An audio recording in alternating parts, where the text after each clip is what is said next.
வணக்கம். உங்களுக்காக ராஜா ஆன்மீகத்தில் இருந்து இப்போ நம்ம இருக்கிறது வந்து ஒரு வீட்டுடைய கொலு வீட்டில் தான் இருக்கோம். நம்ம இப்போ வந்து கொலு டூர்னு சொல்லிட்டு நம்ம ராஜா ஆன்மீகத்தில் ஸ்டார்ட் பண்ணியிருக்கோம்.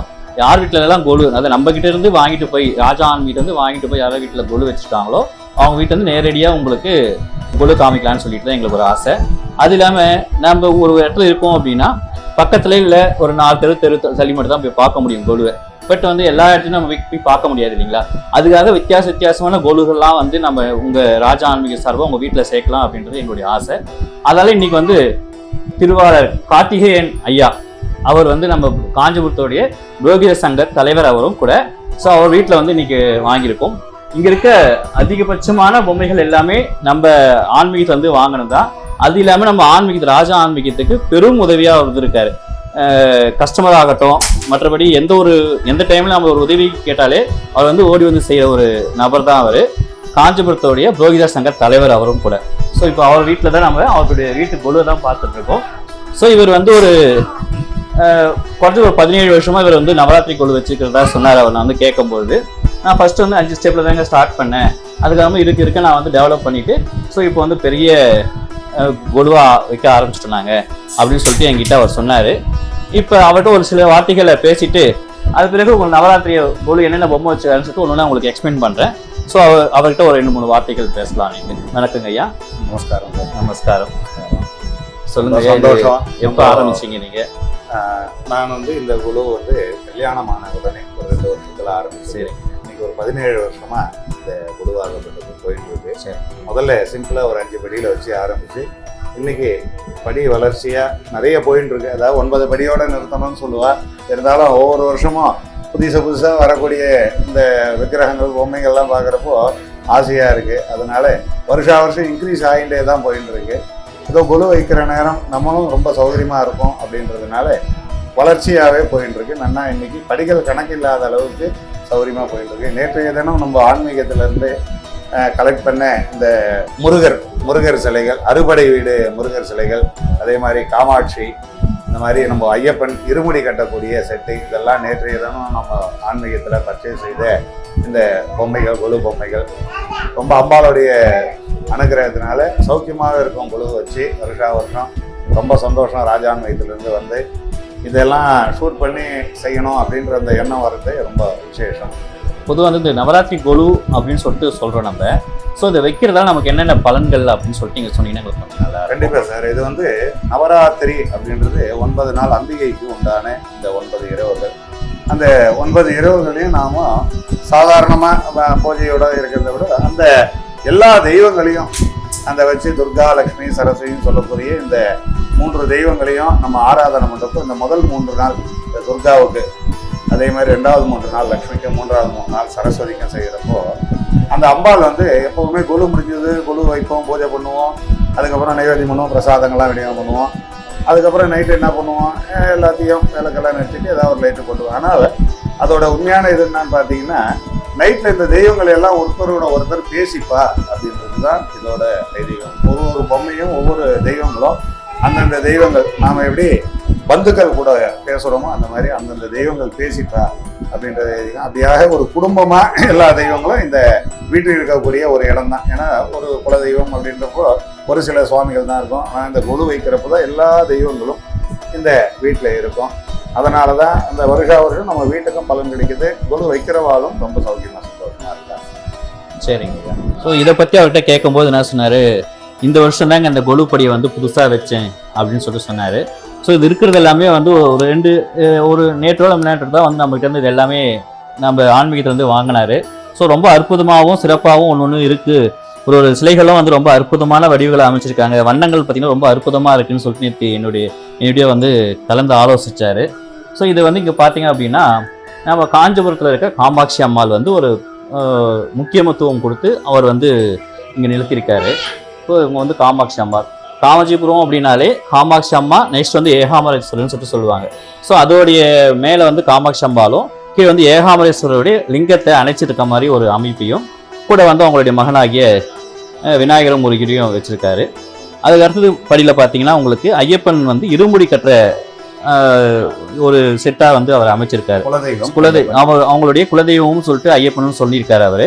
ஸோ சபரிமலையில் இருக்க ஐயப்பன் வந்து இவருடைய குலதெய்வம்னு சொல்லிட்டு அவர் சொன்னார். ஸோ அதனால அதை வந்து ஒரு முக்கியத்துவம் கொடுத்து இதில் வச்சிருக்காரு. 18 படியில் வந்து ஐயப்பன் இருக்க மாதிரியும் முடி கட்டுற மாதிரியும் ஒரு அமைப்பு இது. அதுக்கு அடுத்தது நமக்கு அறுபடை வீடு சொல்லக்கூடிய முருகருடைய அறுபடை வீடு இது. இதுதான் வந்து நேற்றுக்கு ரொம்ப மகிழ்ச்சியாக இது வாங்கினார் நம்ம கிட்ட இவர். ஸோ இது வந்து திருப்பரங்குன்றத்தில் இருக்க முருகர் இவர் வந்து பழமொழி சொல்லி பேர்ல அழகாக எழுதியிருக்காரு பாருங்க. நம்ம வந்து நமக்கு தெரியாதவங்க கூட வந்து பார்த்தோம் அப்படின்னா அதை வந்து உடனே நம்ம தெரிஞ்சுக்கிற மாதிரி அழகாக பேர் எழுதி அமைச்சிருக்காரு அவர் ஐயா. ஸோ திருப்பரங்குன்ற முருகர், திருப்பரங்குன்றத்தில் வந்து தேவயானியோட திருமணமான இடம் இது. நெக்ஸ்ட் பழமொழிச்சோழலை வந்து முருகர் வள்ளி தேவயானியோட காட்சி கொடுக்கும் இடம் இது. அதுக்கு அடுத்து திருத்தணி, வள்ளியை வந்து திருமணம் செய்த இடமா சொல்றாங்க அவர். அதுக்கடுத்து பழனி, முதல் வீடான பழனி, அவர் வந்து ஆண்டிகோலத்தில் இன்ன இடம் அப்படின்னு சொல்லுவாங்க. ராஜா அலங்காரத்தில் இருக்காரு. ஆண்டிகோலமா இருந்தாலும் அங்கே இருக்கு நமக்கு வந்து ரொம்ப முக்கியத்துவமான ராஜா அலங்காரத்தோட அவர் இருக்காரு. நெக்ஸ்ட் வந்து திருச்செந்தூர், சூரசம்ஹாரம் பண்ணிய திருச்செந்தூர் முருகர் அவர் செந்தில் ஆண்டவர் அப்படின்னு சொல்லிட்டு சொன்னார் ஐயா. அதுக்கடுத்து வந்து சுவாமி மலை, அப்பன் சுவாமின்னு சொல்லுவாங்க இல்லையா, தன்னுடைய அப்பாக்கே வந்து உபதேசம் செய்த இடமா அது வந்து நம்ம கருதுகிறோம் சுவாமி மலை.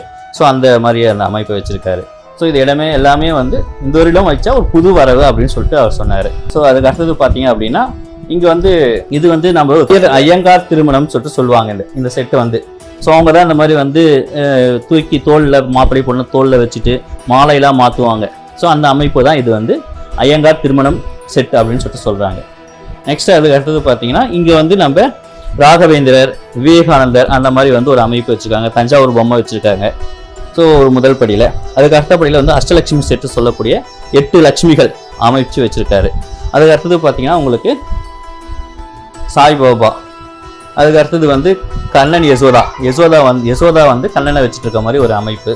இது வந்து நம்ம ஸ்ரீரங்கத்தில் இருக்க திருப்பாற்கடலில் இருக்க ரங்கநாதர் தாயார். அதுக்கு அடுத்தது பார்த்தீங்கன்னா தசாவதாரம், 10 அவதாரம், விஷ்ணுவோடைய 10 அவதாரம், மச்ச, மாய, கூர்ம, சிம்ம, வாமன, பரசுராம, ராம, பலராம, கிருஷ்ணர், கல்கின்னு சொல்லக்கூடிய 10 அவதாரங்களை வந்து நம்ம ஐயா அமைச்சிருக்காரு. அதுக்கு அடுத்தது பார்த்தீங்கன்னா லக்ஷ்மி, ஐஸ்வர்ய லக்ஷ்மி, விநாயகர், திருவண்ணாமலையோடைய அண்ணாமலையார், உண்ணாமலையார். நெக்ஸ்ட் ஒரு மயிலில் அழகாக அமைந்த ஒரு முருகர் விக்கிரகம்.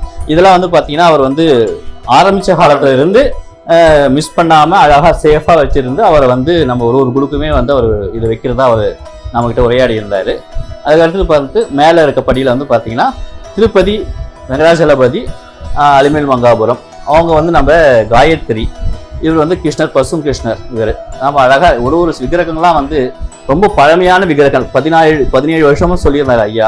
அந்த 17 வருஷத்துலேருந்து ஆரம்பித்த காலத்துலேருந்து இந்த விக்கிரகங்கள்லாம் அவர் வந்து நமக்கு வச்சிருக்காரு. அதுக்கு அடுத்தபடி அந்த பக்கம் பார்த்தீங்க அப்படின்னா உங்களுக்கு கீழே வந்து செட்டியார் அம்மா அப்படின்னு சொல்லக்கூடிய அவங்க. இது வந்து நம்ம மனித திருமணம், மனிதனுடைய திருமணம் இப்படி தான் நடக்கும் அப்படின்னு சொல்லிட்டு சொல்லக்கூடிய ஒரு செட் இது. அம்மி, அந்த கலசத்துல இருந்து அழகா எல்லாமே இந்த செட்டில் இருக்கும் உங்களுக்கு. அதுக்கு அடுத்தது இந்த நவராத்திரிக்கே கூறிய தெய்வம் துர்கை, லக்ஷ்மி, சரஸ்வதி, அவங்கள வந்து அழகா வச்சிருக்காரு. அதுக்கடுத்து பாலாம்பிகை, இந்த பக்கம் பார்த்தா அன்னபூர்ணி அம்பாள், இந்த மாதிரி வச்சிருக்காரு. அதுக்கு அடுத்தது பார்த்தீங்கன்னா உங்களுக்கு இது வந்து தசாவதாரம் ஏற்கனவே உங்களுக்கு சொல்லிட்டேன் உங்களுக்கு. ஸோ அந்த செட்டு நீட்டாக வச்சிருக்காரு. அதுக்கு அடுத்தது பார்த்தீங்கன்னா இவங்க மகாவிஷ்ணு, தாயார் ஸ்ரீதேவி, பூதேவியோட இருக்க மாதிரி அமைப்பு. இவங்க வந்து மதுரை மீனாட்சி அம்பாள், அற்புதமான ஒரு விக்கிரகம். அதெல்லாம் நமக்கு இப்போ கிடைக்கும் அப்படின்றதே கொஞ்சம் கஷ்டமானா அவர் அந்த காலத்துல இருந்து அப்படி சேஃபாக வச்சிருக்காரு. நெக்ஸ்ட் அதுக்கு அடுத்தது வந்து பார்த்தீங்கன்னா லக்ஷ்மி கணபதி, இவங்க வந்து நம்ம ரொம்ப சிறப்பு. இவங்க லக்ஷ்மியோட கணபதி, கணபதினாலே ஒரு முதல் தெய்வம் இல்லையா, அவங்க கூட லக்ஷ்மியும் இருக்காங்க கூட. அந்த அமைப்பு இருந்தது. 10 கைகளோடைய லக்ஷ்மி அவங்க. இது விநாயகர், அவர் 10 கைகளோடைய இருக்காரு அந்த லக்ஷ்மி கணபதி. அதுக்கு அடுத்தபடியில் பார்த்தீங்கன்னா ராமர், லக்ஷ்மண், சீதை, ஹனுமானோடைய ஒரு செட் அது. இவர் ஸ்ரீரங்கத்தில் இருக்க ரங்கநாதர் வந்து பள்ளிகொண்ட மாதிரி இருக்கார் இல்லைங்களா, படுத்துட்டு இருக்க மாதிரி பள்ளிகொண்ட பெருமாள் இவர். அடுத்து சின்ன ஒரு கிருஷ்ணர். இவர் வந்து மலேசியா முருகர். இவர் வந்து வெத்தலையிலேயே செய்யப்பட்ட ஒரு விநாயகர் விக்கிரகம். பின்னாடி வந்து ஒரு கோபுரம் அழகாக அமைச்சிருக்காங்க. ஸோ இந்த கீழே வந்து நமக்கு கலசம் வடிவமைச்சு அதுக்கு வந்து டெய்லியும் தீபாரணைகள் அந்த மாதிரி தான் பண்ணிட்டு இருக்காங்க. கீழே முக்கியமாக வந்து நம்ம ஒரு நவராத்திரி ஆரம்பிக்கிறோம் அப்படின்னா 2 விஷயம் நம்ம முக்கியம் பண்ணணும். ஒன்று வந்து விநாயகர், மஞ்சளால் செய்யப்பட்ட விநாயகரும் ஒரு கலசமும் கண்டிப்பாக இருக்கணும் அப்படின்னு சொல்லிட்டு சொல்லுவாங்க. ஸோ அந்த மாதிரி கரெக்டாக உங்களுக்கு கண்ணுக்கு ரொம்ப நல்ல காட்சியாகவும் ரொம்ப அற்புதமான ஒரு நவராத்திரி குழுவாகவும் இது இருக்குது.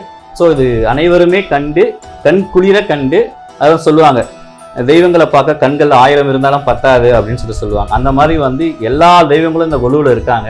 ரொம்ப அற்புதமான ஒரு நவராத்திரி கொலுவாக இது இருக்குது.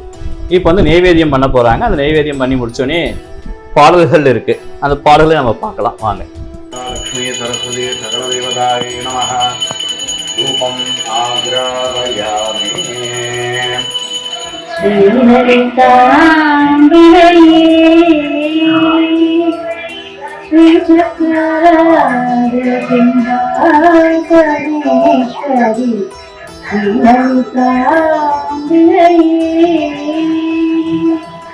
ஆகமவேத கலாமய ரூபிணி, ஆகமவேத கலாமய ரூபிணி, ஹரிஹராட்சர ஜனனி நாராயணி, நாககங்கண நடராஜ மனோதரி,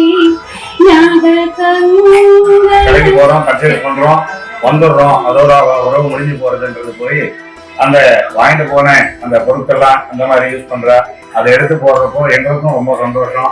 நம்ம ஆன்மீகத்துடைய பேரும் நிறைய இடத்துல பரவும். ரொம்ப மகிழ்ச்சி. நானும் வந்து உங்க குழுவை பார்த்துட்டு எனக்கு ரொம்ப சந்தோஷம். ரொம்ப நன்றி.